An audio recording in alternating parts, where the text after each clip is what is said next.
C'est une Cabourg 480 de 1936, voiture française. C'est le petit bijou de Philippe Ruot. Elle fait partie de la collection de ce passionné de voitures anciennes.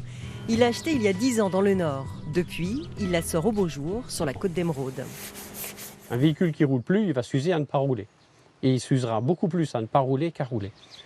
Et donc c'est une manière également pour nous de participer à la conservation du patrimoine industriel, que ce soit français ou étranger.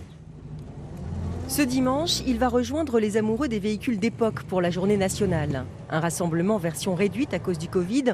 Une trentaine de collectionneurs ont fait le déplacement.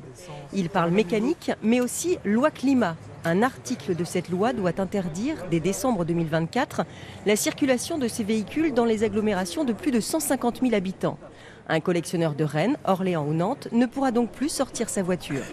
Ça me fait mal au cœur. Après, je me dis, bon, ma femme sera pas très contente par la suite parce que je serai obligé de mettre la voiture dans le séjour. Est-ce que j'aurai plus le droit de bouger?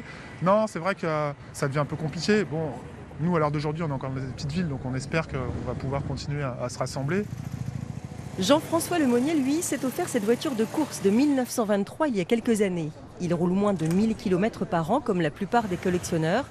Pour lui, cette interdiction de circuler dans les grandes villes n'aura quasiment aucun effet sur la qualité de l'air. Une voiture comme ça fait 7 litres au 100, donc c'est pas ça qui va faire grand-chose par rapport à des super-tankers ou des avions ou des choses comme ça qui consomment énormément. Ces collectionneurs espèrent au minimum une vignette spécifique qui les autoriserait à circuler, même dans les grandes villes.